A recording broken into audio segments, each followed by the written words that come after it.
We ask that you bring in the next candidate.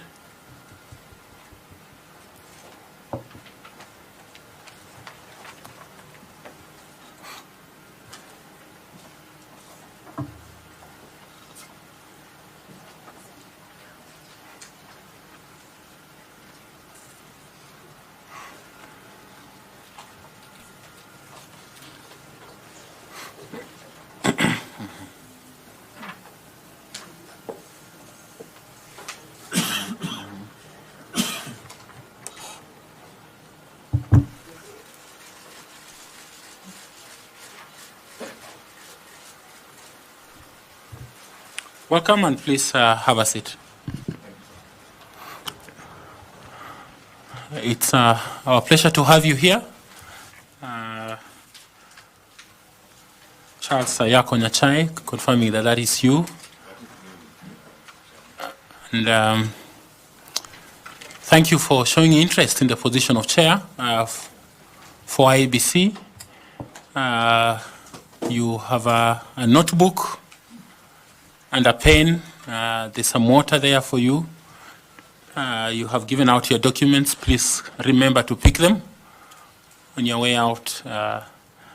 And let's just say that we appreciate the fact that you have demonstrated the confidence in this process and shown your interest for the position of chair. And it's in that regard that you have been shortlisted and invited to come and meet this panel. My name is Nelson Makanda. I am the chair of this panel, and I will allow my colleagues to introduce themselves. Linda. Thank you, Chairman. Good afternoon, Justice Nyachai. My name is Linda Kiome. I am the Vice Chairperson of this panel. Karibu sana. Good afternoon. Kipkoech Andrew Tanui, a member of the selection panel, and welcome. Good afternoon, Mr. Nyachai. My name is Caroline Kituku, representing the Law Society of Kenya and a member of the panel. Good afternoon, Mr. Nyachai. My name is Adam Solo, a member of the selection panel. Good afternoon, sir. My name is Nicodemus Bull, a member of the panel. Good afternoon, Mr. Nyachai. My name is Fatuma Ali Saman, a member of the panel. Good afternoon, Justice Nyachai. My name is Koki Muli Grinyo, a member of the panel. Good afternoon, Charles. My name is Evans Misati, a member of this election panel. So welcome. You let us know how you like us to refer to you, either as Mr. or Justice, whatever it is. But introduce yourself to us, allowing us to know some of those things that we may not know about you, and just highlighting the critical milestones of your life and why that has prepared you for the role that you are asking for today. Thank you. Thank you very much, Chair of the IEBC selection panel. Thank you, distinguished members of the panel. Chair, I'm happy to be referred to by whatever is convenient to a particular member at a particular moment, so that's not an issue for me. Let me begin, Chair, and distinguished members of the panel, by appreciating that I have been given this opportunity to interview for the office that I have applied for, by way of being shortlisted and being given this opportunity to appear before you this afternoon. My name is Charles Ayako Nyachai. I am an advocate of the High Court of Kenya for the last over 30 years. I began my career as a state counsel in the office of the Attorney General. I was there briefly for about 2 years, after which I ventured into practice, private practice, by establishing a law firm with another colleague. We were both young lawyers. And I practiced law privately between 1986 up to the end of 2010, when I took leave of absence from the law firm. During the time that I practiced law, personally, I was more a non-litigation lawyer. I rarely did litigation. I mainly did commercial work and things like banking law, property, insurance, that sort of area, although the law firm was and remains a general law firm. I'm still on leave of absence from the law firm. End of 2010, as members of the panel, of course, will remember in August of 2010, the people of Kenya gave to themselves a then new constitution, the Constitution of Kenya 2010. And one of the bodies that was established by that constitution was a transitional body known as a Commission for the Implementation of the Constitution, whose main role was to coordinate and oversee the implementation of the 2010 Constitution. When the time came for Kenyans to apply to that body, I did apply, and I was privileged to have been given the opportunity to serve as chairperson of that commission, which I did from end of 2010 to the end of 2015. During the period during the period while I was practicing law, aside from the mainstream practice of law, in the late 1980s, I got interested in and gradually became passionate about the then reform process that was taking place in this country.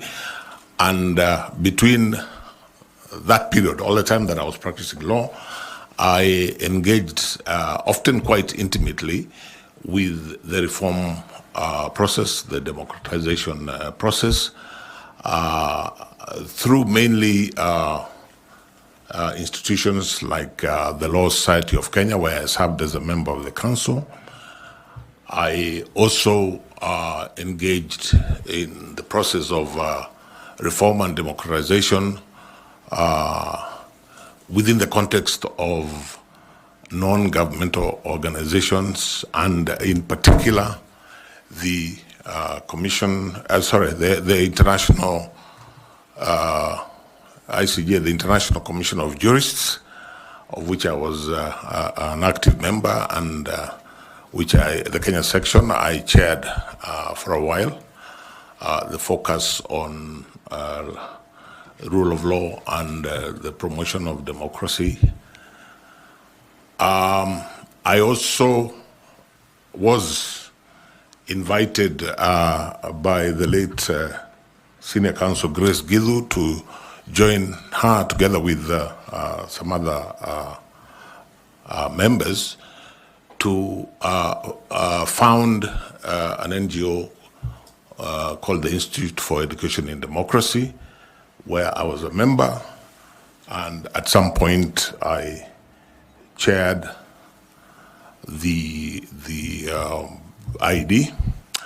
I was, allow me to say, I was privileged to work with one of the panelists, Dr. Koki Muli. I learned a lot in that context on everything that surrounds elections, electoral processes, electoral reforms. It gave me a good insight. I would never pretend that, like Dr. Muli, I didn't become an expert, but I got a deep insight, and that helped me to understand the processes and to develop also an interest in the whole electoral process and the management of elections. So, Mr. Chair, members of the panel, I go back then to beginning of 2011. I, with 8 other colleagues, we served as members of the Commission for the implementation of the Constitution. Basically, I can say because that was a commission that had just been established as a transitional mechanism by the Constitution, started it from scratch. I thank God that I had a good team, and I think by and large, when we look back, we think we did a decent job at the Commission in terms of mainly working with the other mandated bodies like the Attorney General, Parliament, and the various stakeholders to write laws to implement the 2010 Constitution. And in that process, I feel that my passion for the Constitution of Kenya 2010, which passion had started in the campaign to get a new constitution, I feel that in those 5 years, my passion grew even higher, and that passion of that constitution, Mr. Chairman, members of the panel, continues to date. So, not to take too long, we served until the end of 2015 when the term of the commission came to an end. After I left CIC, after a small break, I took a brief but unsuccessful excursion into elective politics, but it was a good experience. It helped me also to understand politics at a more ground-based level. In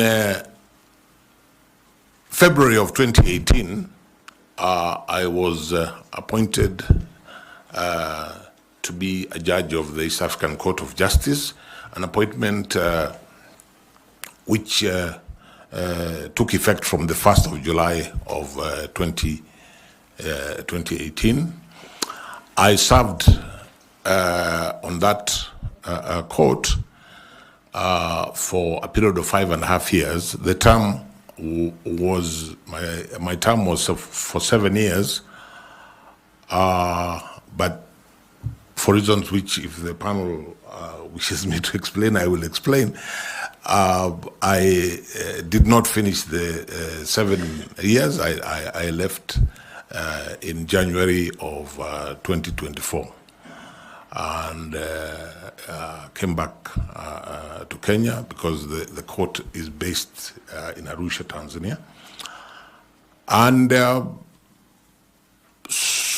I came back to do my own private things, a little bit of consultancy, a little bit of writing, a little bit of studying.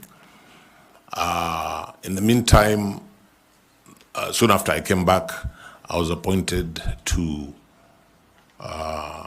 chair the council of the Kenya School of Government, where I still am as chair of the council.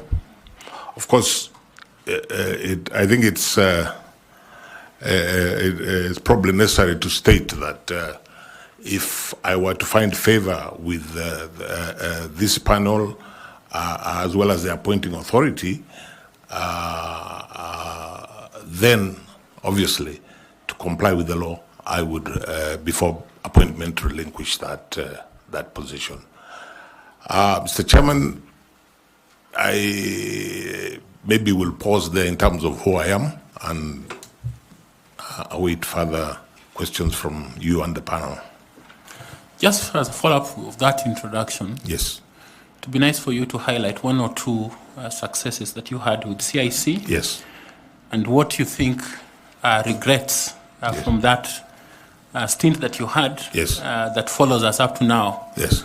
The laws that you think you ought to have done and you didn't do, and the country may be suffering from that failure or absence of those laws. Thank you, Chairman.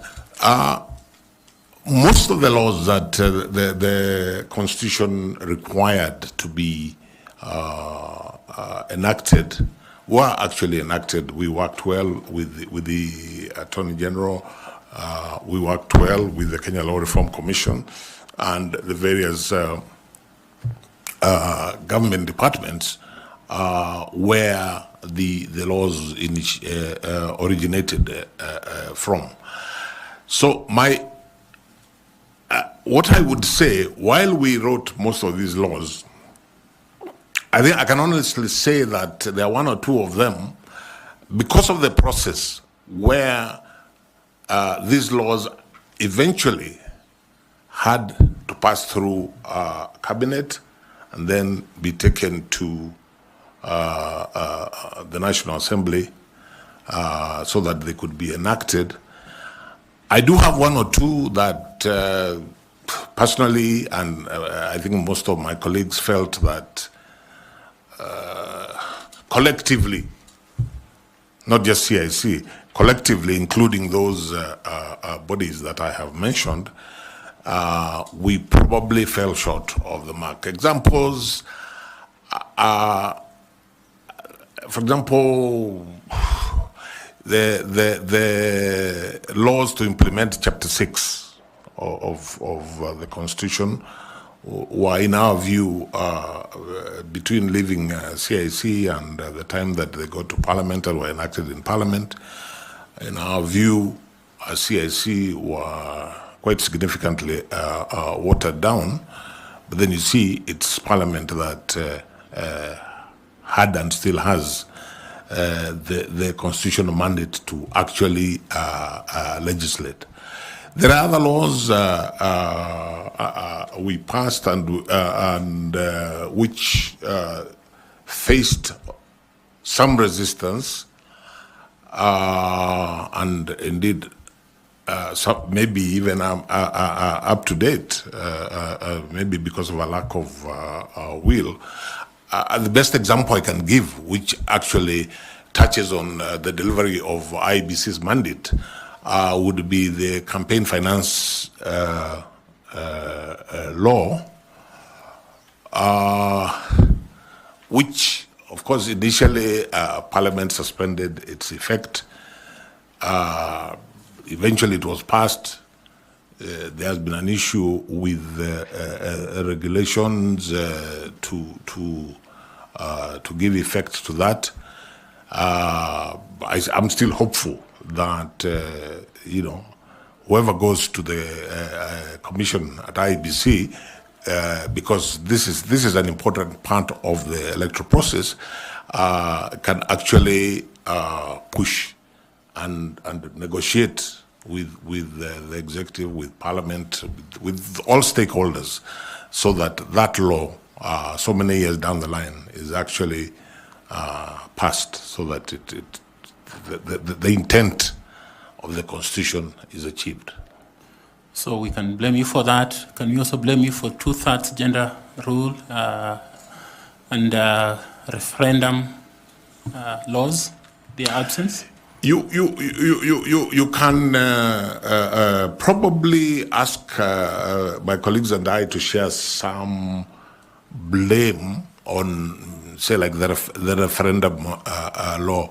But Chairman and members of the panel, without running away, the laws were not initiated by CIC. The laws were initiated by the executive. So if a law was not initiated by the executive, there's very little that as CIC we could do.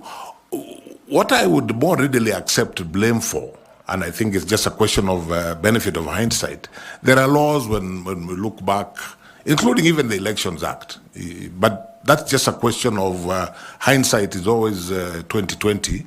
One of the unfortunate, regrettable things was that Parliament had the option to extend the life of the Commission, and we even, as commissioners at that time, offered to Parliament that, look, if there's an issue with the commissioners, us, we are ready to, because our term is coming to an end, but we think that you should do one of two things. Either extend the mandate of CIC, which the Constitution gives you the power to do, or if you don't want to extend the mandate of CIC, then identify another body and find a way of giving it a constitutional underpinning. And here we were probably looking at something like the Kenya Law Reform Commission, because it would have been important to have a body that continued to review the laws and look at anything that may have fallen through the process. And as I say, hindsight is always perfect vision. And if that had happened, I dare say that some of the laws now, not just around elections, but generally, which have issues, those issues would have been probably addressed by now. Fair enough. My final question on the introduction is this is a very onerous position you're asking for. You resigned from a judicial position that does not have a similar pressure like this. Are we going to have our chairman resign before end of day? Chair and members of the panel, not at all. Allow me to explain in a couple of minutes why I resigned from the East African Court of Justice. The East African Court of Justice is established as the judicial organ of the East African community. It's an ad hoc court, means it's not full-time, and it operates to a certain calendar. I think it is not unfair for me to say, because I think it's a matter of public notoriety, that the East African community for the last few years has struggled almost to the point of becoming dysfunctional. So that you had a situation where you have an ad hoc court with a calendar, 4 sessions in a year. Each session, as it approaches, is cancelled because there are financial issues within the community. And when this happened for practically the whole of 2023, I said to myself, I'm not being fair to myself. I'm not being fair to the people of East Africa, because all this time, Chair and members of the panel, every month I am earning $2,000 for doing nothing, because it's called the intersessional something that you get paid every month. So I thought long and hard, and I decided that I was not adding value to the people of East Africa by remaining in a court which is hardly operating. So I then took the step of bringing my concerns to the appointing authority, who the President of the Republic of Kenya, and saying, this is not working. I really would appreciate if I can get the opportunity to resign and do other things. Enough. And that's why. So the answer to your question is I do not anticipate those sort of problems if you are to give me the chance to be chair of the commission, so the issue wouldn't arise. So if Parliament doesn't approve budget that you present, will you be pushed to do? You see, Chairperson, I do not foresee a day when the commission will actually grind to zero, not able to operate at all. What could happen if there are delays or budget cuts and so on is that there are certain parts of the mandate which, but a day, I do not anticipate a day when Parliament will completely, there is no, which is what was happening in Arusha. There is no money, and it wasn't so much about the money. It is a question of what then am I doing here? You see, most of my colleagues, the judges of the East African Court of Justice, are also judges in the national court, their respective national courts. So if you put off the session, it's a bit inconvenient, but they just go on. There is a service they're delivering in the national courts. For those of us who are not engaged at the national level, but just went there on that ad hoc basis, I felt that it was not right to continue, especially, as I say, when you're continuing to earn an intersessional allowance and you're doing nothing. Thank you. Thank you. Thank you very much. Madam Linda, please. Thank you very much, Chair. Honorable Justice Nyachai, the IEBC Commission constitutes of different professionals from different backgrounds, your background being the legal field.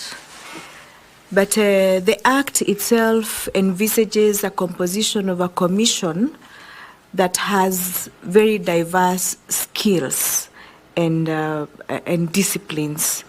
And save for law, which is your professional background, what other skills and disciplines do you bring into this commission as a chairperson?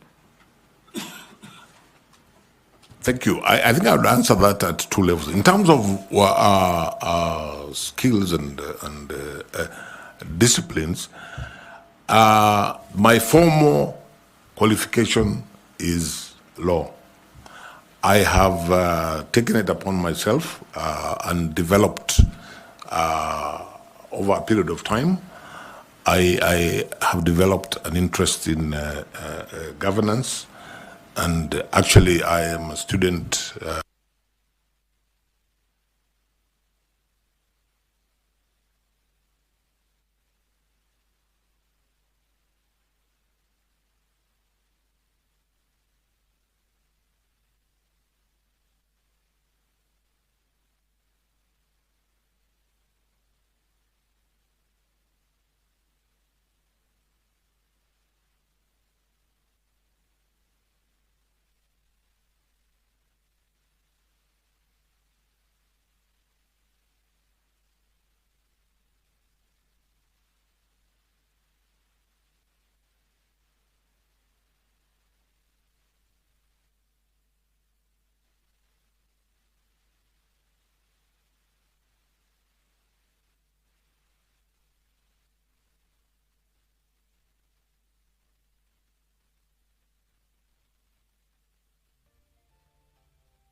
I never heard the music so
myself that I would bring is one an unfailing commitment to the mandate of IEBC, and expect you have made reference to pressures, and expect that. And this may not be too new, because we went, especially in the initial stages, with the changes that the 2010 Constitution, which obviously is radical and transformative relative to the previous Constitution. There was also plenty of political pressure from everywhere, at times from Parliament, at times from the executive. I feel that we were able to stay on the straight and narrow. So, speaking for myself, I believe that is an important skill to be able to navigate those pressures while not compromising on what it is that the mandate is. I think I also feel I would bring into the commission people skills, particularly with the commission itself, so that because I visualize on day one you have a commission of 7 people. They may or may not even have ever seen each other. They are from different backgrounds, possibly with different orientations, different personalities. So I would see the role of the chair, one of the most important roles of the chair, which I believe my experience with CIC stands me in good stead, is how do you manage this kind of scenario? People with different orientation, people with different personalities. I feel that mainly because if you ask me about my personality, people have told me this, and I believe it to be true. One of the gifts God gave me is to listen. And I think it's very important when you're dealing in that kind of scenario to listen. And that way you are able to manage people a little better. So I would say the people skills, I would say the courage to do that which is right, irrespective. And I have thought about these things. A close friend of mine, a very close friend of mine, a professional colleague, when I told him I am applying for this job, he told me, my brother, are you sure you want to do that? I asked, many people have asked me that question. I said, yes. He told me why. I asked him why. He told me, you should be ready to either lose your life or your integrity. That's exactly the words that he used. I told him, no, I do not intend to lose my life in serving the people of Kenya as chair or commissioner of IEBC. And I have no intention at any point of compromising on integrity. And I think it's defeatist. So to answer your question, I believe I have the courage that I have no illusions about how difficult this job is. But then at the same time, I have no hesitation in believing that I can do it. That's okay, Justice. I want you to confirm to this panel. Yes. If it is true what Dr. Elizabeth Muli says about you. Yes. She's one of your referees. Yes. That you possess exceptional stakeholder management and conflict resolution skills. Because I did not hear you say that you possess those skills. But she says that in her recommendation letter. Is it true? It is true. I guess maybe I did not say everything that I would, or maybe I did not put it the way that Dr. Muli has put it in that reference, because we dealt, as I said earlier, we dealt with diverse stakeholders and people who had different interests, and one of the common denominators was that most were resistant to change. But we managed. I mean, when we were dealing with some institutions that were fairly rigid traditionally, but we felt that the Constitution required certain changes in the law that manages those institutions. We had long negotiations, and these are not people you can just talk down to. You have to convince them, persuade them, and by and large, we succeeded. But let me say this. Dr. Muli is overly kind to me, because the truth of the matter is we were able to do that because we worked together as a team. I wouldn't say that happened because, and only because Charles Nyachai had those skills. It happened because we had a team which could work together, which could share how to manage, whether it is conflict or different ideas from stakeholders that we are dealing with. We were able to do that together as a team. I think that's fine. Thank you very much. Thank you very much. Chairman. Thank you. I will invite Karo Kituku to engage you with some questions.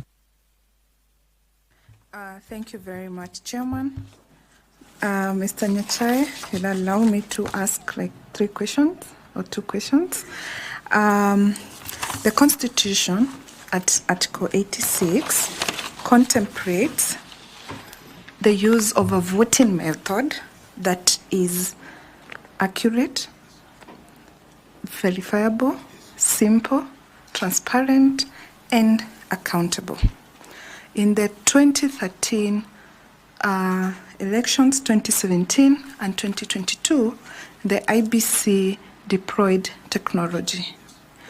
In your view, does the technology that the IEBC deployed meet this constitutional threshold or requirements? Was it verifiable? And you can use examples to explain your answer. Okay, I would say that this has happened incrementally. And the real 2013 years, but I think the real technology was 2017. My understanding of why the first election in 2017 was annulled was on the question of verifiability. Because the Supreme Court took the view that the technology that was used, and in particular, the uploading of results from the polling station to the National Tallying Center, and now I'm talking about the presidential election, because that's really where the problems that IEBC has been having about elections. That has been the main, the presidential election. And the Supreme Court was quite clear that we cannot verify this which the presiding officer basically was sending a text, their own text. And that's why the Supreme Court required the uploading and the actual transmitting of what is known as Form 34A. That's basically, apart from a few other, maybe, that's, in my understanding, what actually killed that first election. And that being the case, I would say that, and I think the Supreme Court also took the view that 2022 was a significant improvement, and on the what remains to be done, in my view, has more to do not so much with the fact that the election may not be verifiable, but it has more to do with the ordinary Kenyan remaining persuaded that it is verifiable. If you read my application, my letter of application, I used the phrase that where IEBC wants and needs to be is where IEBC, like Caesar's wife, must be above suspicion. Because as long as what is being done leaves any question marks in the electorate, in the people of Kenya, then IEBC has fallen short. I think IEBC, and to this extent, I agree with the Supreme Court. They did, relative to the previous two elections, I think they did a relatively good job. There are, of course, things that the Supreme Court pointed out which could be done better. But all said and done, the elephant in the room is that question of what is it that needs to be done, especially with the use of technology, so that the Kenyan voter, the electorate, the Wanjiko, the Mora, the Amina, actually is persuaded that yes, even if we lost this, we are not quarreling with the electoral management body. The reasons lie elsewhere. Okay. So this following up on what you're saying, that the technology that the IBC has deployed over the various electoral cycles has been progressive. So apart from the KIMS kit, which is the technology that IBC basically deploys, what other areas can the technology be deployed to enhance the elections management in Kenya? Again, you allow me to go. Sorry, you allow me to go back to the fundamental question, what I've called the elephant in the room, so that we are looking at the trust deficit that exists between the people of Kenya and the whole system, including IEBC. How do we narrow and possibly even do away with that? So my answer to that question is even around the KIMS kit. If I was or tomorrow I find myself in the boardroom of IEBC with commissioners, I would be saying, what is it that the technology we have, what is it that can additionally be done so that the people of Kenya actually feel that they have no reservations? IBC, I believe there's an ongoing discussion between IBC and, of course, like the National Treasury and those who provide money about whether or not the technology, especially the KIMS kits, whether they're obsolete. IBC takes a position, I believe, that they are now obsolete. So that's an issue that needs to be resolved. I am aware that one of the things because currently what the KIMS kit does, as I'm sure you members of the panel know, is the starting with the the registration of voters, then the registration of candidates, then the identification at the polling station of the voter, and finally, which is the most problematic, the transmission, especially of the presidential result from there. So, and in the process of answering the question, I would want to ask, if I'm in the commission and just sat there, I would want to find out from the technology people, for example, how can technology carry the voter with IEBC from the time they vote up to the time results are announced?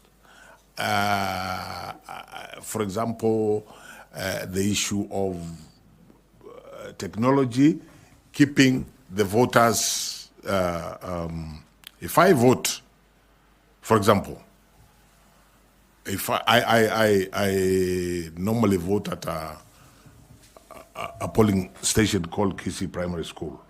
When I vote there and leave the station, if at the close of the voting, I got a message that tells me in your polling station, X number of people voted. This is when they have done the counting. These are the results. The ones that are being announced, pinned to the door and transmitted and then physically taken.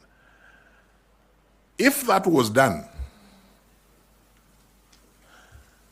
I venture, and technology helped the voter to get that. I venture to suggest that a Kenyan who was so minded could actually do the arithmetic themselves. So by the time IEBC is announcing the result, they are able to, if they are so minded, to do that arithmetic, whether through their political parties or not. So I think what I would be asking, not being a technology person myself, my question will still remain what I would be asking the technology people. What is it additional that we can do for the voter to feel that there's nothing going on wrong, there's nothing they've missed? Yeah. My last question. So the law and there are instances that the technology does fail. Yes. It's technology, it can fail. So the law envisages that IBC should contemplate having a complementary system. Two questions. What is this complementary system? And the second question, how would you ensure that that complementary system remains credible, transparent, verifiable, accurate, and accountable? Okay, the first question. Put on your mic, Justice. I'm sorry, Chair. The first question, what is this alternative? This was the subject of litigation. Of course, having another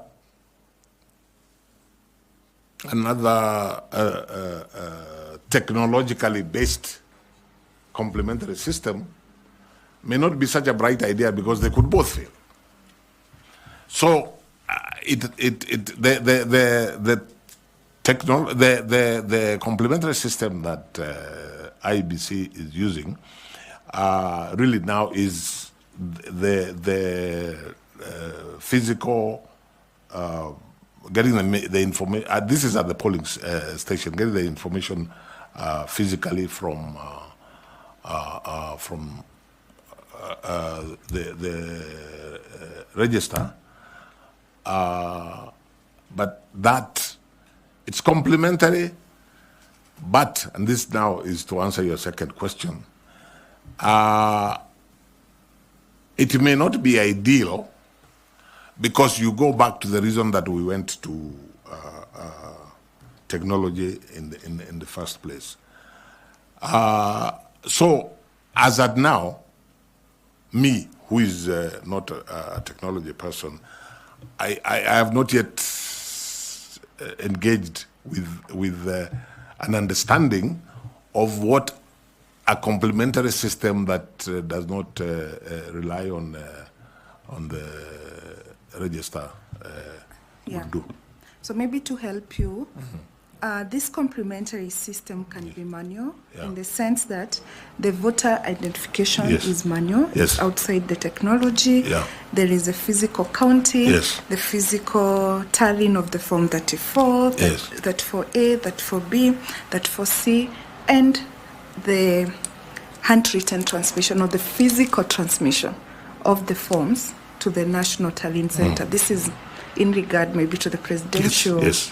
Yeah. So that is maybe what could be manually. So we are asking, given now those steps that are being taken manually without the help of technology, if you become successful and you are the chairperson of the IBC, how would you ensure that those processes meet the constitutional threshold that is established in Article 86 in regard to the system being verifiable, accurate, accountable, transparent? Yes. Let me say this. I think it would be, in the absence of technology, it becomes more difficult to ensure that it is verifiable. So I think one then would be looking at how do you safeguard, for example, the journey, the physical journey that that Form 34A takes to become 34B and then eventually get to the National Tallying Center. And I also think that participants, not to run away from the responsibility of IEBC to deliver an election that is verifiable, credible, and transparent. The players in the political parties, the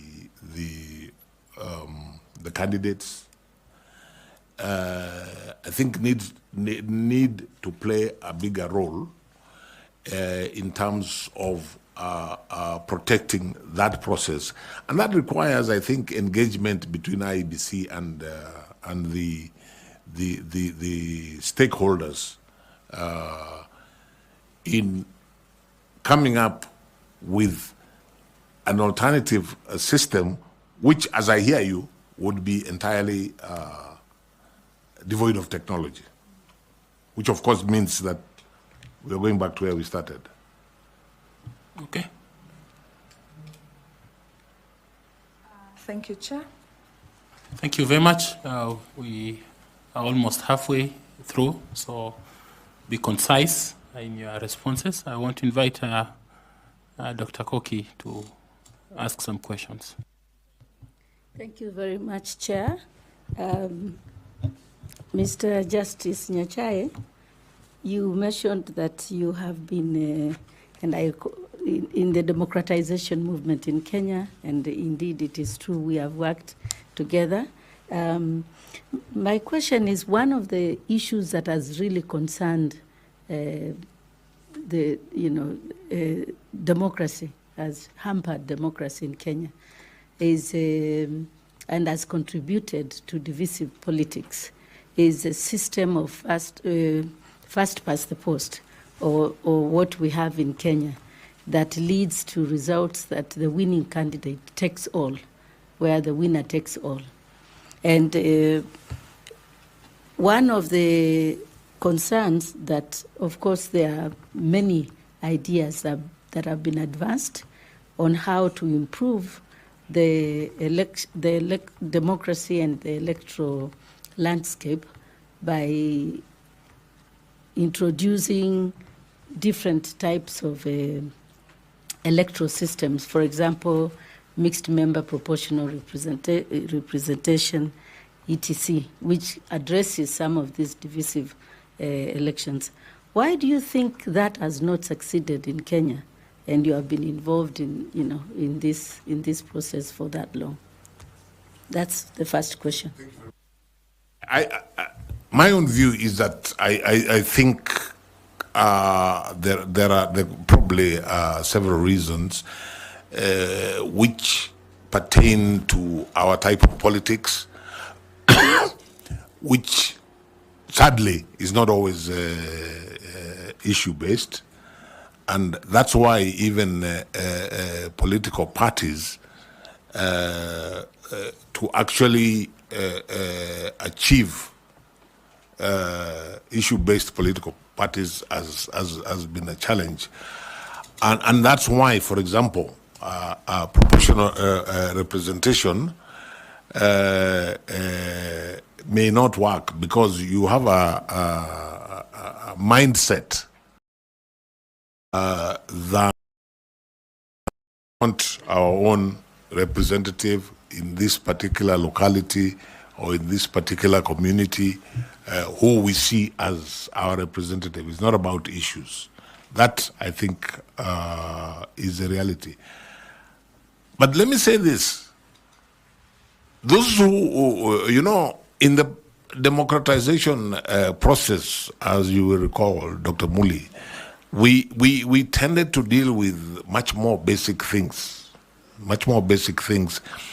and we really didn't get, at that time, to the stage where we are looking at, for example, alternative kinds of elections. I always ask, whenever I hear that argument, I always ask myself, why does first past the post work in very many other systems, but it's a challenge. It's a challenge in Kenya. The people of Kenya, I think, promulgated a constitution as they saw fit, how they wanted to be governed, and perhaps and our politics tend to revolve around individuals. Perhaps a solution would be to have a system where, yes, first past the post, for example, if you're talking about a presidential election, but then you have individuals who have huge followings, and when they lose an election, whichever way they lose an election, their followers just feel, then we are done for. If our person did not get it, then we are done for. So to me, not being pessimistic, but I wouldn't start with trying to change the system so that we have, say, proportional representation, which I personally favor. I would begin it from the pragmatic perspective of, is there a way that we can ensure that participants in an election at the end of that process are not feeling excluded from the body politic? Thank you. Justice Nyachai, perhaps you can share with the panel some ideas on how we can address this issue in Kenya, this perennial problem of divisive politics, and when at the end of election results where they are not being accepted, and after elections we have those members, you're saying the followers of the losing candidate, the first runners-up, has a lot of votes that have just gone to waste. Yes. How do we address that so that we can make Kenyans appreciate and accept the results of the elections? I think the first thing I would say, Dr. Muli, is that what we were discussing a minute ago, where we want to get to a situation where the people of Kenya have faith in the system and to the extent that they are more likely to accept the result. I don't want to speak too much, the chair warned me, but let me just give a quick example. I'm not a great football fan, chair, but in 2014, by God's grace, I got an opportunity to go and watch the World Cup final in Rio, in Brazil. Thousands of people in that stadium, and everybody with very strong views in terms of who they are supporting. At the end of the match, you just had two reactions. Those who won were jubilant. Those who lost left there feeling dejected. But what you didn't have is a scenario of those who lost saying, no, there was something not right here. Of course, there are things like, I forget what they call it, where nowadays there's technology assists to follow some of those things. But the important thing is, how do you, in answer to Dr. Muli's question, how do we get to a situation, and that's the first part, a situation where people have faith in that system. So if they lose, they're just dejected, but they don't cry foul. The second team, the second side of it, I think if we accept as a people that we have this problem that is perennial, where we have difficulties in accepting the results and so on, because of what the consequences are. Because the consequences is that a leader and his or her people feel, oh, if once we are lost, then we are done. We have nothing out of it. Is perhaps to relook at the structure of government so that in the body politic, those who have not won at all levels to be able to form government feel that they're still participating in the body politics. Those are the two suggestions that I would make. Thank you very much, Justice Nyachai. Thank you very much, Chair. Thank you very much. I presume that in Brazil there was confidence in the referee. Chair, there must have been, because I didn't see anybody shouting referee Akwende or things like those. I just saw people jubilating in that particular match. Germany won. I saw people, those supporting Germany jubilating. The other side, Argentina lost, the crying. But it's just the way you accept that we lost.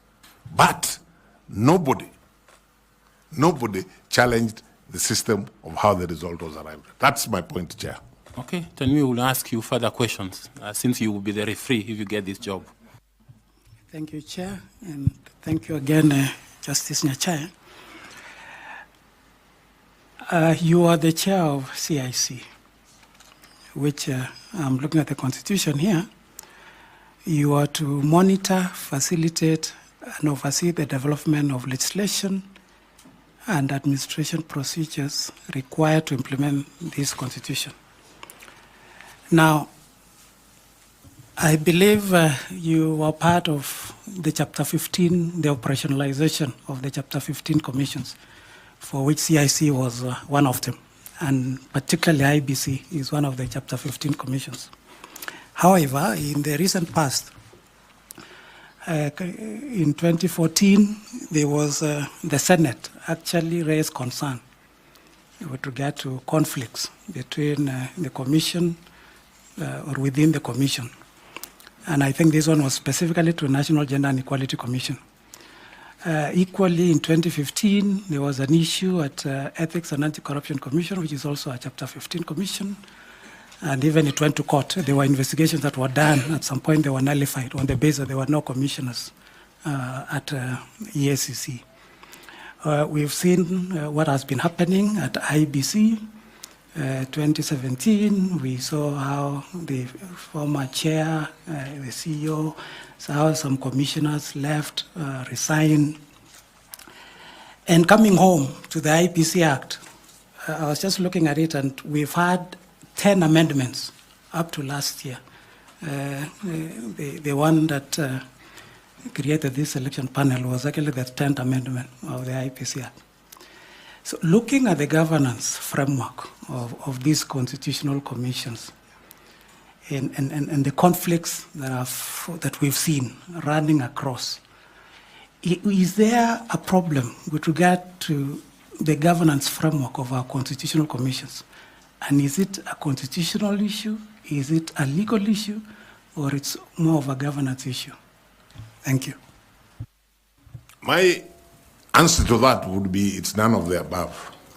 The biggest problem is the dynamics of personalities and what is perceived as power play. The one you didn't mention was between the National Land Commission and the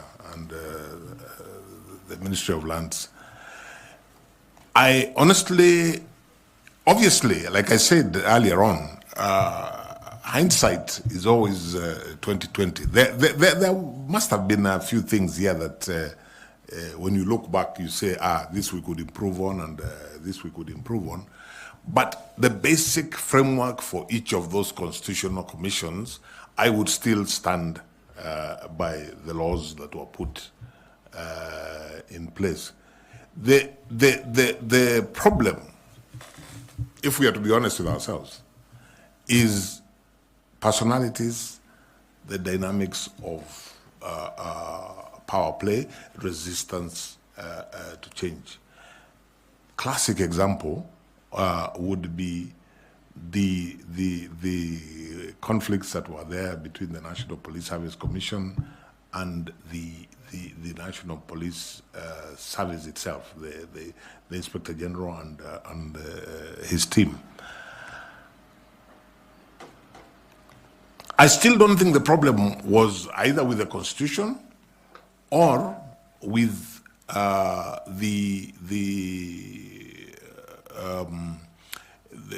either with the Constitution or the laws made to implement the Constitution. I think it has more to do with a situation where one side or other is resisting change. You know, we must not forget at any point that the 2010 Constitution was and remains a radical document, a transformative document, relative to where we were before. So when you tell a senior police officer, take the IG, and I mean, it's just an example, I'm not accusing the IG of anything, that you were able to do this previously, but now under the constitutional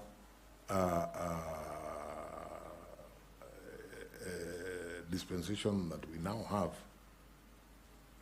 this can only be done this way, or this can be done by another body like the Commission.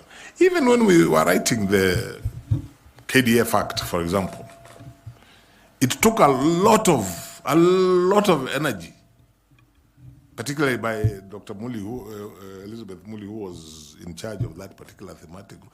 It took a lot of energy, negotiation, for the military to understand a concept called civilian oversight, which is in the Constitution. They're not used to it. To their credit, eventually they were able to internalize it. To me, the problem we have been having with the constitutional commissions is not about the Constitution, is not about the laws to implement the Constitution. It's about the power play and resistance to change. Further to that, the IEBC Act, which if you are successful, you will be responsible for its implementation, was actually amended in 2016. And it is the only one under Chapter 15 commissions that has separated the functions of the commissioners and the Secretariat. Unlike all the other Chapter 15, this one under Section 11A has went ahead to separate it. So given your experience and the fact that you've said it's not about the law, it's not about the Constitution, it's about power play, so how will you, if appointed, handle these challenges that have been default to IEBC for the last 10 or so years? Sorry, which particular one? Which particular challenge? You see, Section 11, yes. 2A. Sets out the... It is the only yes. of all the Chapter 15 yes. where it has clearly separated the roles yes. of the Commission and yes. of the Secretariat, yes. unlike any other Chapter 15. Yes. So, given the fact that you've said this is about power play, it's not an issue of law. Yeah. So, assuming you, and if you get this position, as the chair of IEBC, how will you ensure that these conflicts, perennial conflicts that have been there at IEBC, which are more of power play, not the law, how will you address them as once appointed? Okay. I think there are two different levels of conflict. The one that we were talking about in the earlier question is about the Commission as an entity and maybe another entity like part of the executive which was dealing with particular issues beforehand. Now you're asking me about within the Commission.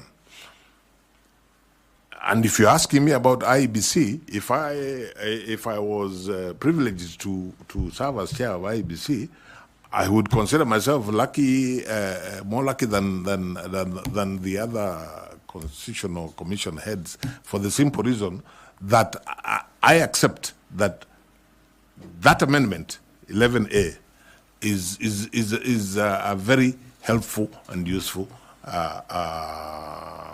amendment, because you don't then have to have any tug of war about who does what. The bigger problem has been, in my view, with the other external entities. But let me come to IEBC. You know what? Honestly, I think the solution to IEBC, 11A is very good. It helps. But 11A will not solve the problem if the mindset of the respective players, like the commissioners and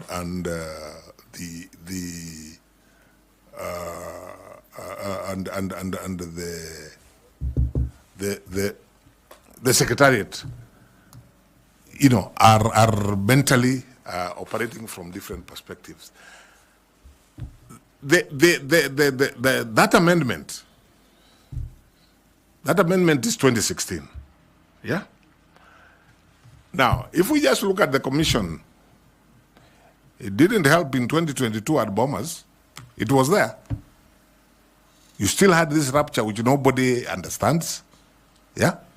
But which, for me, I attribute to more, not about the structure. I attributed more to a problem of personalities and a problem of interests, and again, power play. So the law there, which is very good, Section 11A of the Act is very good. It sets out all this, yeah? But we still have a challenge. Even when I read the Supreme Court judgment for 22, which endeavored to advise the issue of the relationship between the chairperson and the commissioners relative to the chairperson constitutionally being the returning officer for the presidential election. I am persuaded that even with that guidance from the Supreme Court, if the mindset of the people within that commission is wrong or is negative, you will still have it. So maybe I'm going further than the question you asked me, but if I was to find favor in the position that I have applied for, and I was find myself as chair of the commission, I would consider one of my most urgent and major tasks is how to make 7 people every person has come from wherever they have come from, how to turn that into a team which focuses on what the mandate is and how each of them individually can deliver for a collective discharge of the mandate. And for me, as an individual, I consider that my experience at CIC would stand me in good stead. Thank you very much. I'll ask Misati Evans to take up some questions. Thanks so much. Let me call you Charles. That's what I'm used to calling you. Now, from what you have just answered, it will be clear that the issue of personality and the institutional infrastructure is not a problem. Then in your own view, what do you think brings these conflicts as the state currently as it is? Why are we having problems? Because from your presentation, or the way you have answered is like the personality issue and the infrastructure is okay. What I think causes the problem is you have a situation, and again, allow me to refer back to the experience I had at CIC. Remember, CIC was the commission was created by a process which involved the 2 disparate political groups that had formed the coalition government. If we are to be honest with ourselves, what that meant is that people came there probably from the perspective of a political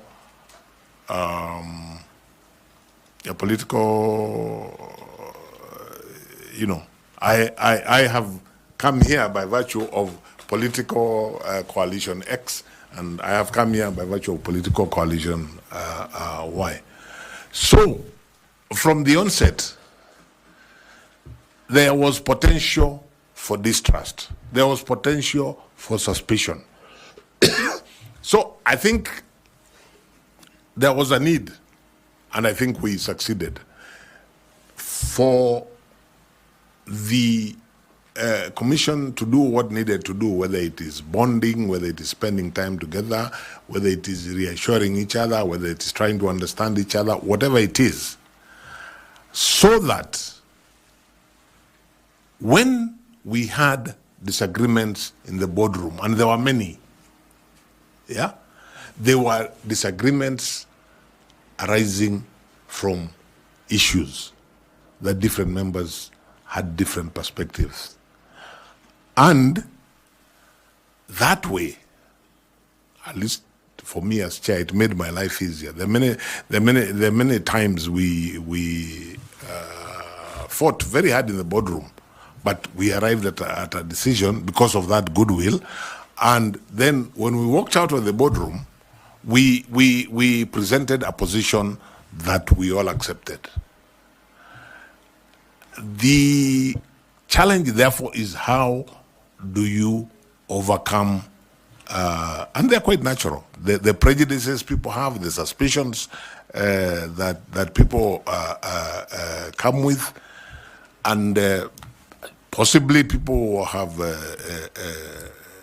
different, I hope not, different agenda, but those are the challenges that have to be overcome so that the commission, you don't have the kind of rupture that you had at Bomas in 2022.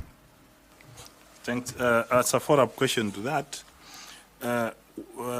the work of the Secretariat being more of operational, but you realize that the commission is the one which owns up the results of the operations. How will you ensure that you own whatever activities, whatever mission and whatever activities they do, that you are in charge and you own it?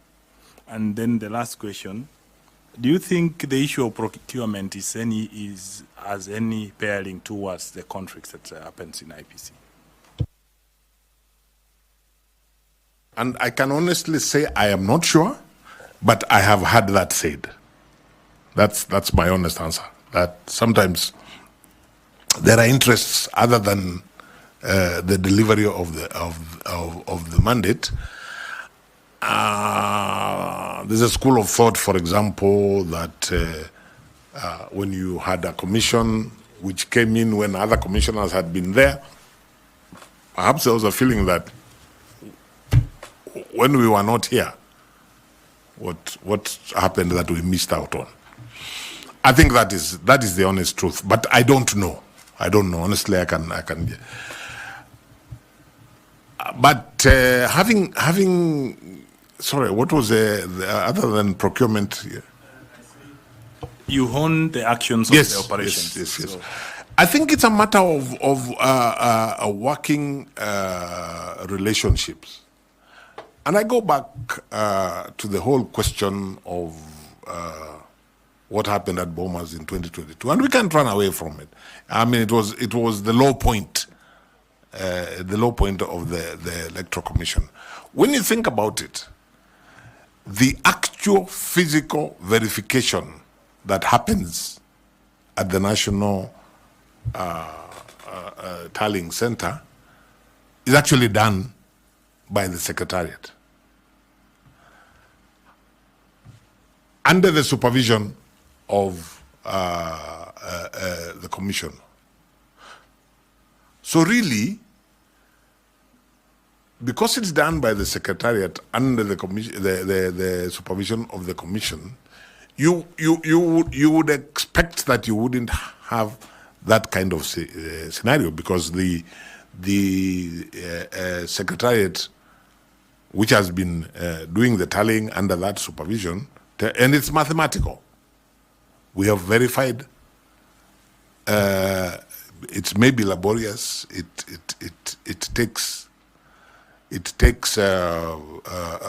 may take time, but it should be purely mathematical. Especially when we remember, it's just verification between from 34A that was transmitted and from 34A that arrived at Bomas. So, when the returning officer, take my constituency again as an example, when the returning officer from Nyaribari Church constituency arrives with his 34B with the attachments of 34A, all that the Commission is required to do is to verify that what he has brought, is consistent with what was uploaded and sent to the National Tallying. What he had to do is to verify that what he has brought, is consistent with what was uploaded and sent to the National Tallying Center. Because in the minor KI case and subsequently, the courts have said what was announced by the presiding officer at Kisii Primary School cannot even be changed by the chairman of the commission or chairperson of the commission. So, when you think about it, the tallying exercise should be an exercise really that is basically mathematical. Because once you tally what happened at Kisii Primary School with what was uploaded and sent to the National Tallying Center, multiply that by, is it 47,000 polling stations, it's purely mathematical. So, ideally, that problem that arose in Bomas shouldn't have arisen. I am persuaded that what happened in Bomas had more to do with the personality differences. I wouldn't want to guess what caused the personality differences or whatever, but it had less to do with that mathematical process that is the tallying at Bomas. Thank you very much. Thanks so much, Chair. How about you? I'd like to ask Madam Fatuma to bring in her interventions, please. Thank you, Chairman. Mr. Nyachai, you okay with that? As I said, they're all my names. You had Mr. Mr. call me Charles. I'm comfortable with that. Okay. In the next election, the youth are going to be the highest percentage. However, they face barriers like disillusionment, apathy. So if you become chair, how would you meaningfully engage them in the electoral processes so that they're able to take care of their political and civil rights? I think that the answer to that is at several levels. At the most intimate level, of course, if the commission is in place and, for example, starts continuous registration of voters, the chances are that the 500,000 or so people who are going to be employed to do that are going to be young people. That's at one level where they will feel engaged. But in terms of the process itself, because IEBC is required to deliver on a credible election, and that is reflected in its vision and its mission. Then, if you take the cycle, the electoral cycle, the young people will want to be part of the process right from the stage of registration of them now being forget about them working for IEBC to register voters, but them now making it easy for them to register. This requires voter education, because in the process of voter education, all stakeholders, including IEBC, must dispel from the notion, from young people and Kenyans generally, the notion that the election is about other people, not about them. And I think the Commission, through voter education, can go a long way in making them feel part of the process. It is not the Commission's responsibility, for example, to deal with identity cards, but the Commission, as an entity that deals with elections, if I was chair, I would be talking to the executive about how we can help young people to be to have IDs. And there are many challenges. There are many challenges. Some of them on day one, whoever goes to that commission, and they're going to involve young people. Take the by-elections, for example, that are pending.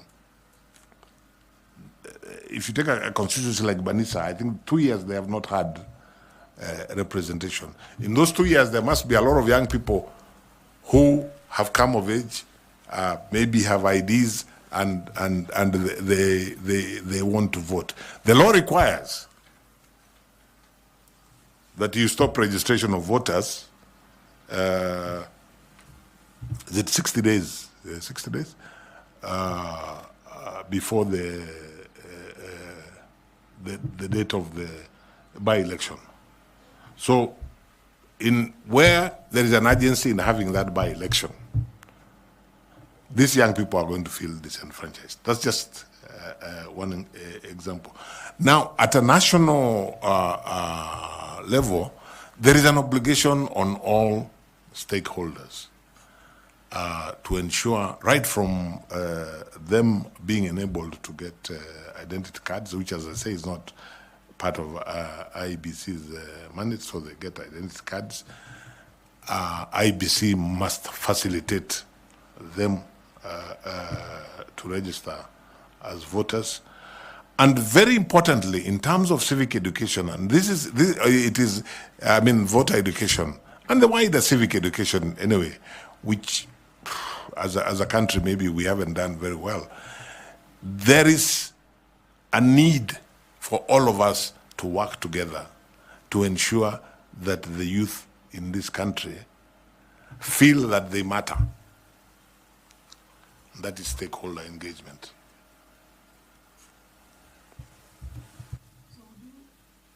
So would you think of, I like the part you talked about the obligation of creating awareness on obligations of stakeholders. So would there be specific programs targeting the youth on this? Yes, I would, after receiving advice on how we could do this, and especially what are the financial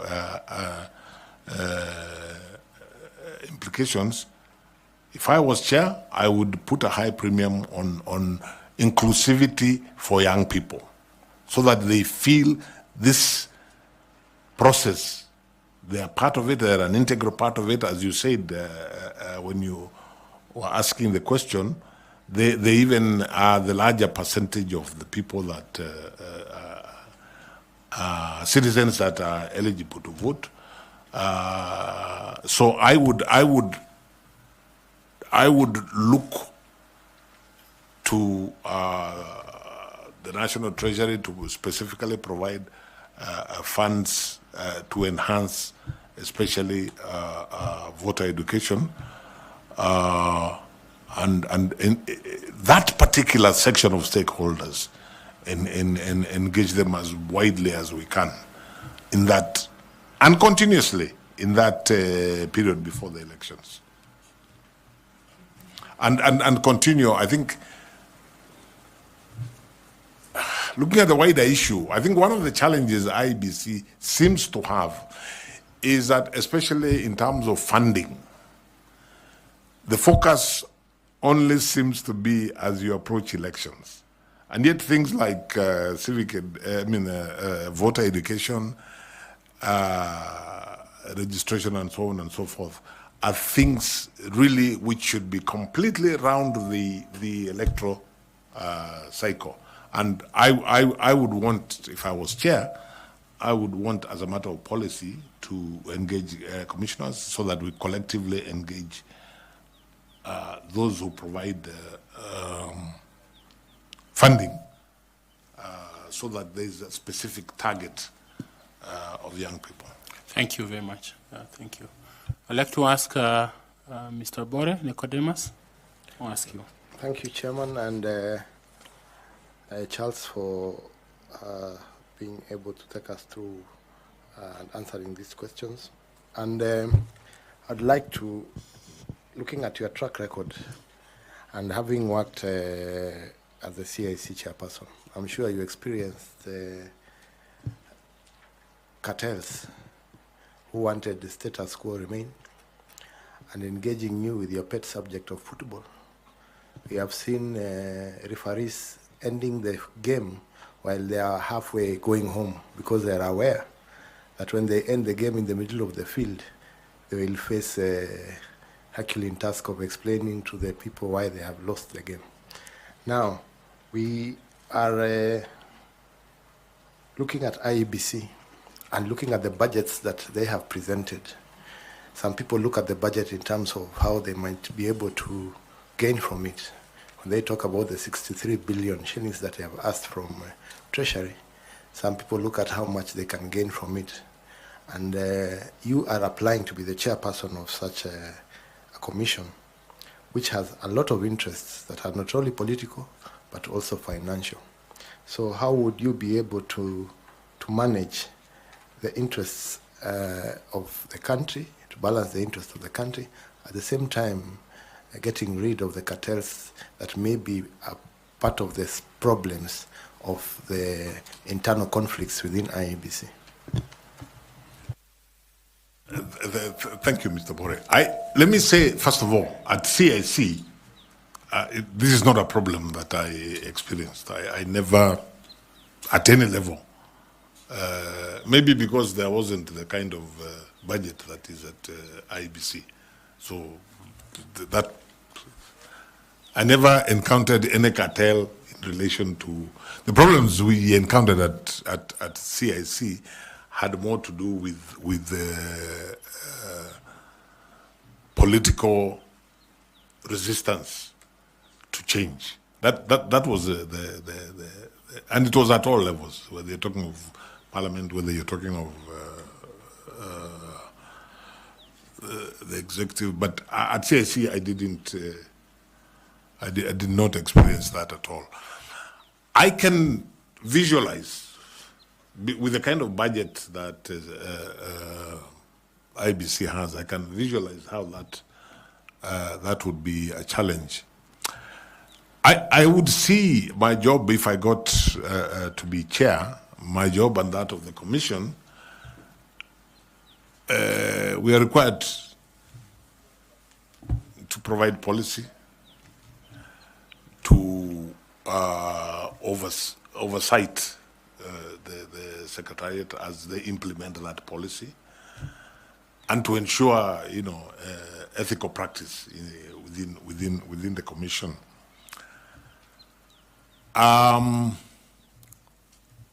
So, for me, that would be the guiding, focus. That everything be done in accordance with the policy that has been adopted. Everything be done ethically, and the commission to ensure that they discharge the mandate of oversighting.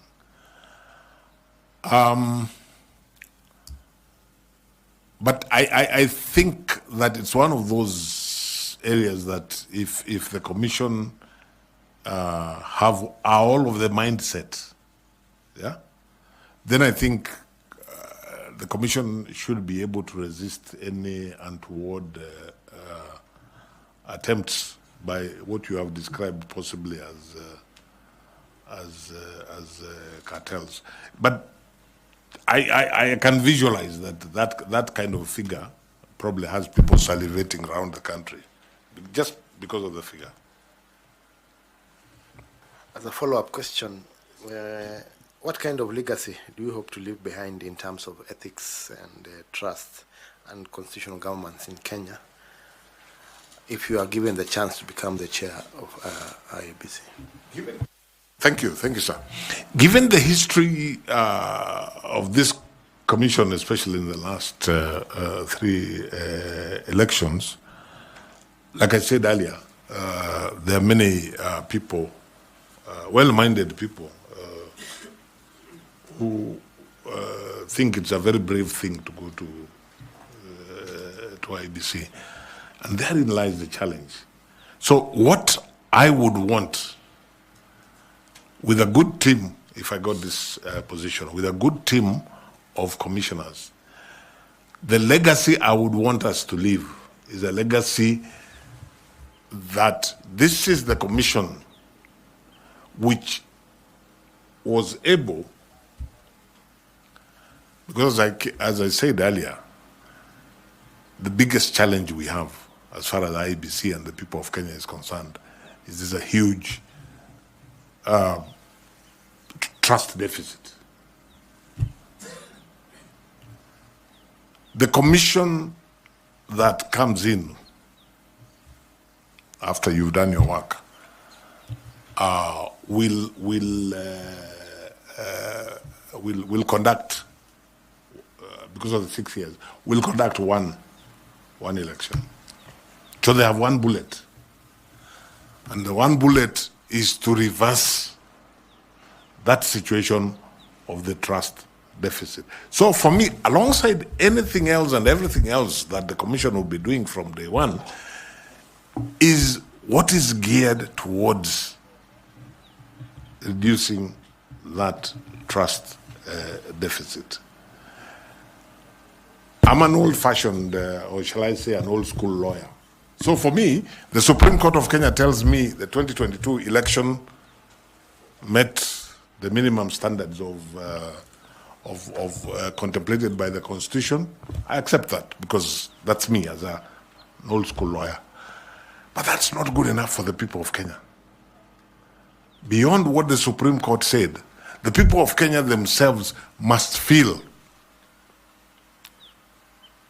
like the losing side in Rio in the football match. They must feel that, yeah, we lost, but that's the way it goes. We can't all win, but we have nothing negative to say about the Electoral Management Board. So what would I like to be remembered? I would like to be remembered, and you can't do this alone. It can only be part of a team. I would like to be remembered as part of a team, and if I was given the opportunity to serve as chair, I'd like to be remembered as the chair who was able to completely reduce the gap of the trust deficit between the people of Kenya and the electoral management body in election issues. That's how I'd like to be remembered. Thank you, Chair. Thank you very much. We'll ask Professor Adams. Please, Professor Olo. Thank you, Chair. You've had all the salutations you asked for. Mr. Justice, Charles, Nyachai. But my colleagues have not called you by the name which I'm sure you are given traditionally. So I'll address you as Ayako. Thank you, sir. Very good name. Very good name, I believe so. I've heard you. I've looked at your CV. And your big ticket to shoe in into this position of Chair IEBC, if I hear you correctly, is your experience in CIC. Because other than the introduction, IED, you packed it. You are chair there. ICJ, you packed it. It has just been CIC, and I see where you're coming from. And that's where my first question comes in. Another consistent parallel to your CIC experience has been the liner, resistance to change. And at the end, when Bore was questioning you, you said both the executive and parliament. If I may ask, why does Ayako now feel that when it becomes chair of IEBC, that resistance will disappear and he and his team will lower the trust deficit? What will happen that hasn't been there in this resistance to change?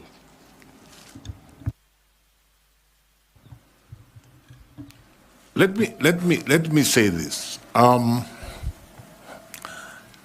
When I talk about the resistance to change at CIC, effectively what I am saying is I expect all levels of resistance even at IBC, probably because the stakes are higher. At CIC, I wouldn't say that we failed to overcome. I think we went a long way in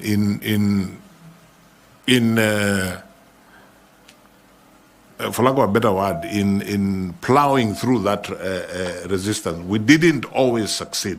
And that's why I gave some examples of what I consider to, especially in terms of legislation, like the Ethics and Integrity Act. I felt we tried, but it was viciously, for lack of a better word, watered down. But we live to fight another day, and you know, even at IEBC, one expects resistance. It's not that I expect that you'll walk into IEBC and everybody will clap for you and say, this is what we want to do. But what I'm saying, Prof, if the focus is on reducing, if not completely obliterating, that trust deficit, and you start from day one, then you're not even looking at just you as individuals. You're looking, how can technology help us to do this? How can we improve the policies? Can we address, for example, the question, I don't know if it was Dr. Muli or somebody who asked about the complementary system. With the focus on trying. It's not something that I am naive enough to think that can be achieved overnight. But I was answering the question from Mr. Bore, what would I like to be remembered as? That's why I keep saying, even if it's not completely obliterated, because that may not be easy, if it is reduced, as opposed to getting worse, then I will feel I am happy to be remembered that way. Thank you very much. My other question is that, again, I believe that for IEBC, most of the time, for Kenyans, it is which side of the political divide are you in? And there are those who have time and again become pessimistic that prefix independent should be removed from IEBC because it's never independent.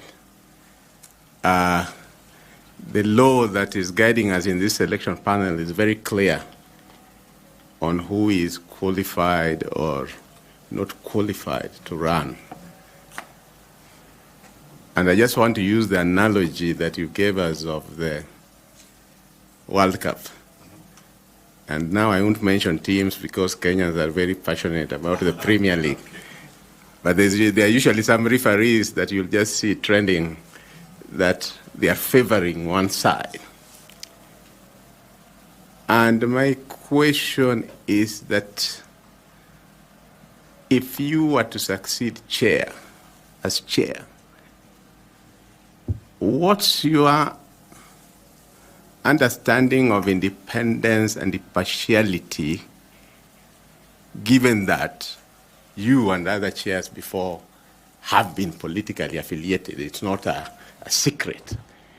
As you walk in and wear in a football match the black or whatever color, and you have that firimbi, and you have the yellow card and the red card, what changes when you walk in there as now the referee of the game? Associate with that, because I wouldn't want to ask another question separately, that we know that sometime, I can't remember which year, but 4 commissioners out of the blue resigned and really put the country in a quagmire over quorum issues and so on. And you, in your own statement, which the chair has followed, has told us that you did quit the ESCJ. In fact, you went ahead to say you were earning $2,000 for a job you felt you are not doing. I don't want to ask that, have you been replaced and is that new person earning money for no reason? I don't want to go there. I want to stick to your quitting. Given that those 4 commissioners quit and put the country in the tenterhooks of what finally happened, Kenyans watching will be asking, Charles Nyachae did quit once. Will he quit again? Especially in this high-pressure job. What assurance do you give them that that will not happen? Thank you. Please take maximum of 4 minutes. Okay. The answer is no.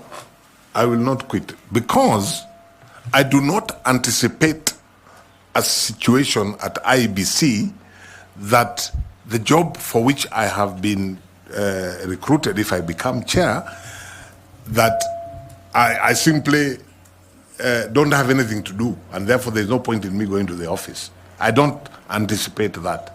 I have endeavored to explain what happened in the ESCJ. At IEBC, the one thing that will not make me quit is any kind of pressure. Because this is something I have given thought to. I mean, I am not applying for this job thinking it's going to be a bed of roses. So pressure will not be the reason that I will quit. And because I do not see a scenario where I have no work to do, I will not quit, because that work could be actually, if it's a question, for example, of trying to get resources to do A, B, C, D, that in itself is significant work to do. So the question of quitting, if I got the position, doesn't arise. Now, you made reference to political affiliations. I think your average Kenyan, at some point, probably has some kind of political affiliation. My mind is very clear that notwithstanding any political affiliation I may have had at any point in my public life, if I got this opportunity and I accepted this job, I will only be guided by the Constitution of Kenya, the laws, and of course, if I get the opportunity, I will be taking an office, an oath of office. So I am able to look the people of Kenya in the eye collectively and tell them that in that situation, I would have every intention of living by that oath of office. Daktari, and allow me to say this just as an example. The way the IEBC Act is designed, several of the honorable members around the table come here by virtue of political parties. But as I sit here as a candidate, I don't have the slightest doubt that every member in this panel is going to do their job impartially and focus on what they believe is the best result. I have no qualms whatsoever. I cannot say that so-and-so maybe at some point was a member of this party, that and the other. And I think we have the capacity to rise above that at different times. And I can look the people of Kenya in the eye and say, yes, I would be able to do the job impartially. So you are a real footballer. You have returned the ball into his court. But I want to ask you, Prof, to shoot your 2 high school questions. The chairman has asked me to shoot my high school question. You are in ESCJ, which means you are in the body organogram of the East African community. The ESC Treaty envisages 4 stages. How many are already in place, and which ones are in place and which ones are not yet in place? If you are to ask different people have different thinking on this, but if you are to ask me, I would say that what is in place, to a certain extent, not fully, is basically the common market. That's actually the one that I would be comfortable to say is in place. The others, I would have reservations to say that they're in place. Yeah. My second question that Chair calls high school question is that the Electoral Commission of Kenya has promulgated at the Lancaster negotiation for the Independence Constitution, ran the 1963 election, then amendments to the Constitution literally buried it until the return of multipartism, when ECK was again reenacted into the Constitution. Which body, which office ran the elections from 1969 to 1988? There was an office called the Supervisor of Elections. In practice, the elections were run by the then provincial administration.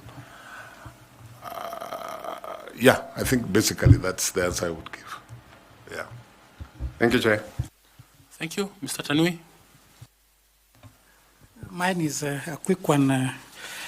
Justice retired Chairman Emeritus, if I may use those terms. What would you tell Kenyans who are saying that you've served this country as a judge of the East African Court? You've also served Kenyans as chairperson of CIC, and now you should allow other Kenyans to serve as chair IEBC. What can you tell them? Yes, I would tell Kenyans, essentially I am not before this panel from the perspective of looking for a job, so that one can say, wachia wengine na wao wafanye kazi. Of course it's a job, but, and I reflected long and hard. And I imagine if I was looking for a job, I would probably still, even at my age, get a less dramatic job. The reason that I am offering myself is because, one, I remain passionate about the Constitution of Kenya 2010. I believe that the electoral process is really the backbone of the democratic architecture that the people of Kenya envisaged in that constitution. I believe that I have something to offer to the people of Kenya in this regard, arising from my training, arising from my experience, and arising to my passion about the constitution. I would not be as arrogant as to imagine that I'm the only one who can do this job. No, I'm just telling the panel and the appointing authority, I'm available. I believe I can do the job. I would be committed if I got the opportunity. So I'm not really, I would want to tell the people of Kenya that I'm not really trying to squeeze into a job which other people can do. Of course, there are many Kenyans who can do the job. But I'm just saying, I believe I can do the job and I am available. That's basically what I'm saying. Thank you, Chair. Thank you very much, Justice. We are required as a panel to receive memorandum from citizens of this country. Yes. And as such, put such a memoranda to you, and we have brought that to your attention. One by Bunge la Wananchi and a sworn affidavit by John, Mark, and a few others that has been put to you. And they allege the following. that you failed Chapter 6 integrity test due to scandals including extramarital affairs and child support lawsuits that you have faced before. Number 2, financial impropriety.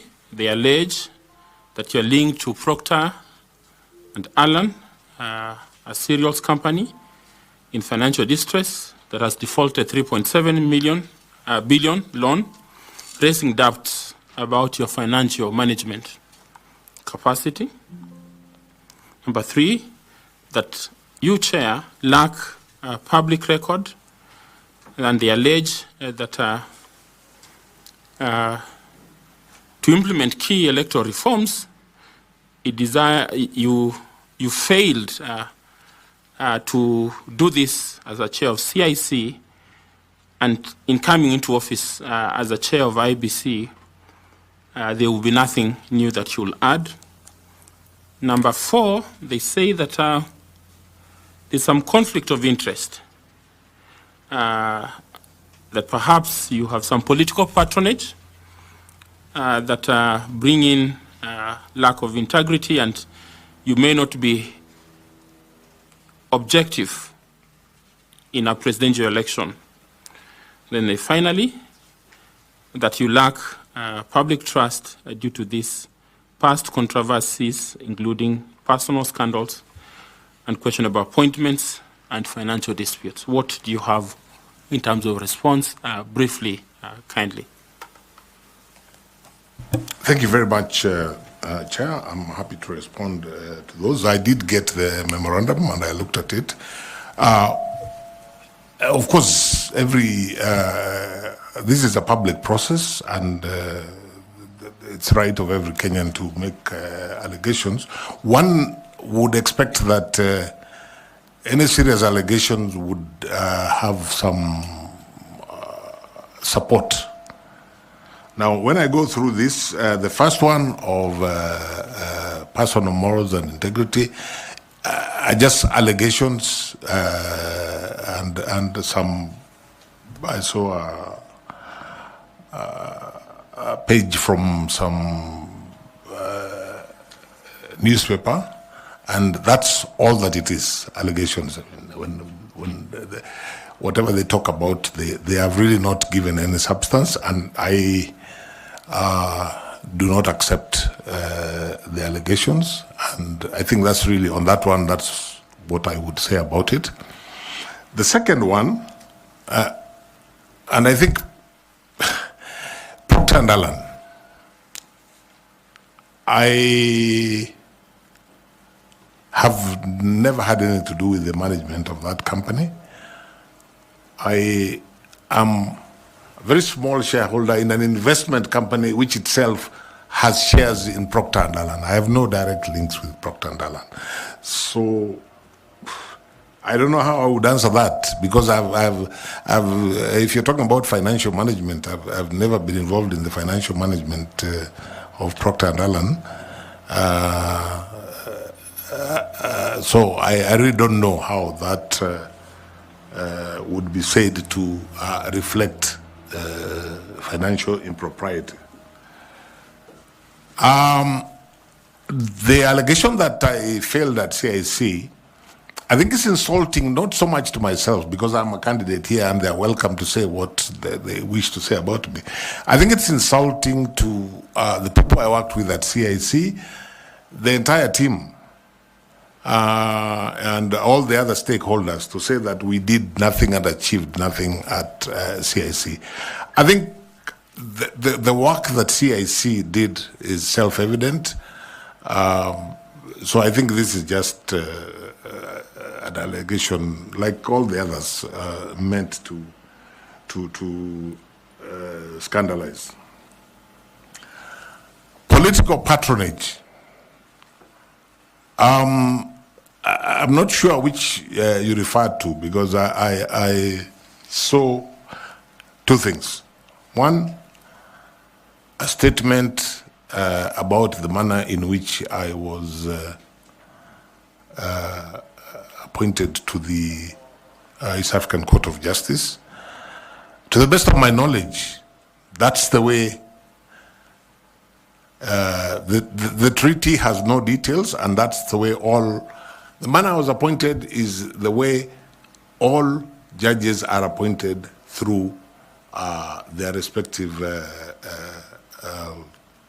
heads of state who sit in the summit, which is the appointing authority. The head of state nominates. And so unless the treaty is changed, I really don't think, and unless every other person who has been appointed from Kenya to the East African Court of Justice has gone there by virtue of political patronage, which I think there is no evidence to that. Again, I think this is purely scandalous. The other thing, there was an allegation of me being related to somebody who they seem to know that is going to be a presidential candidate. Something I don't know anything about. The person they mentioned is not my relative, so I really don't know how I would respond to it. Again, I think it's purely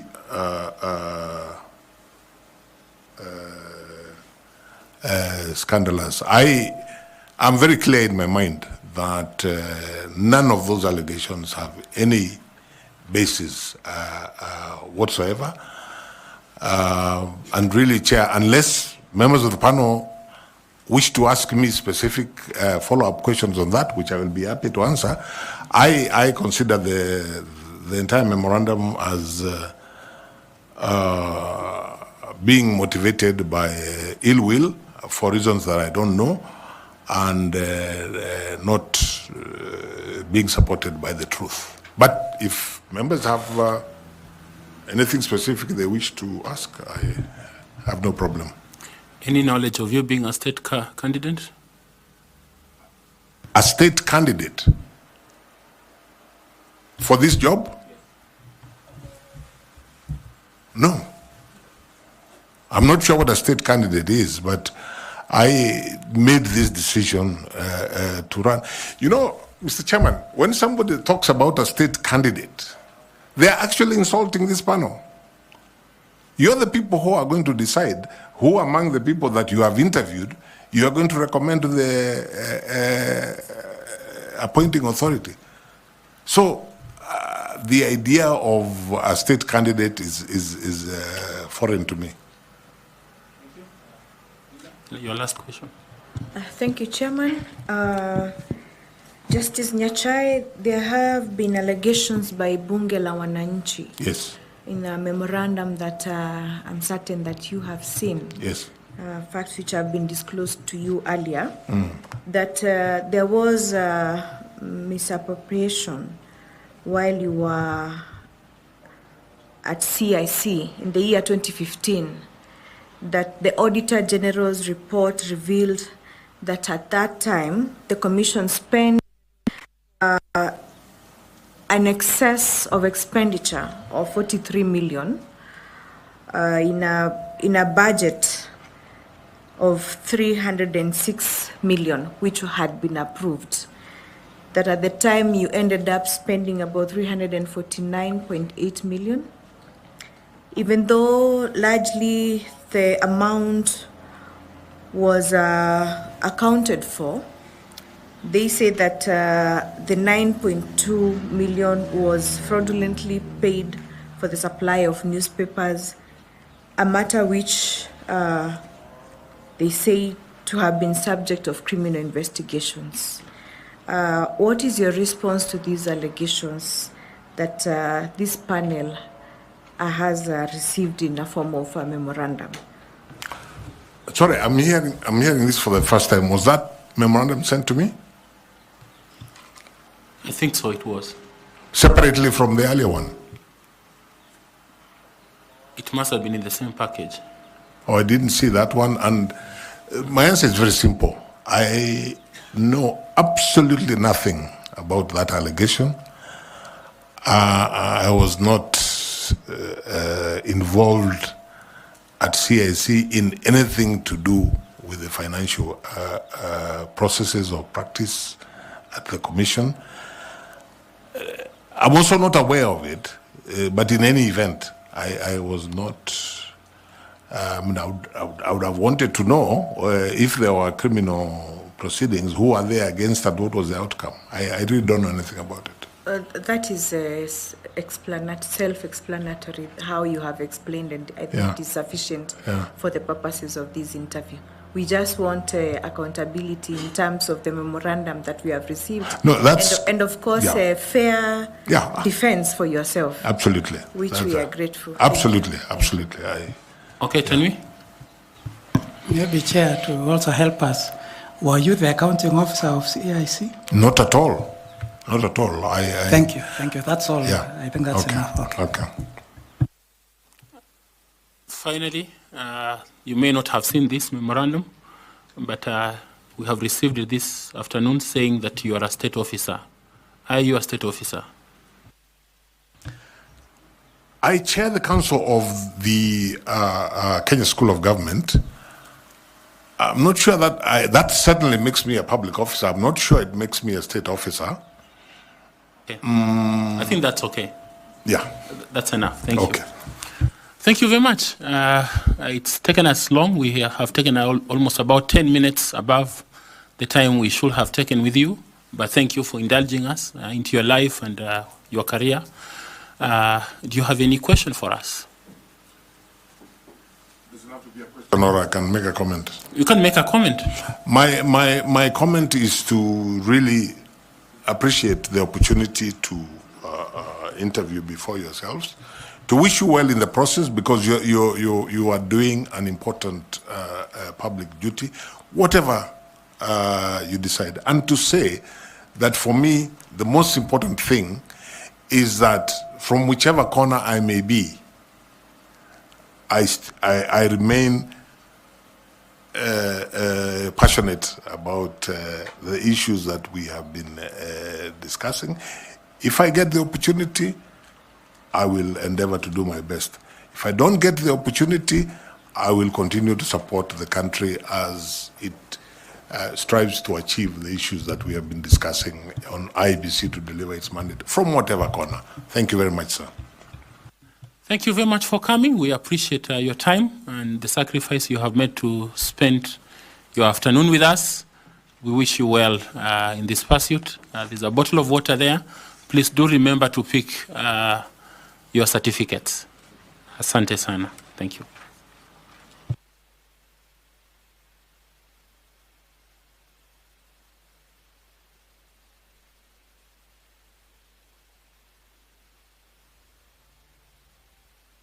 That's yours. It's okay.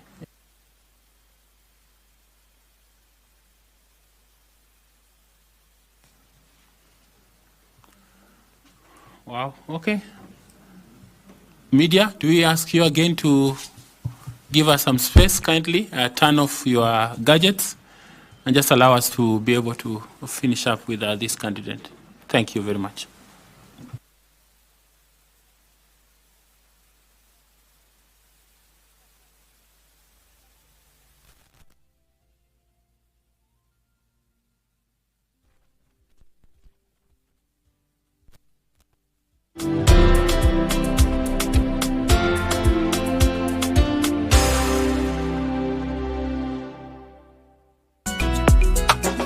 Marada.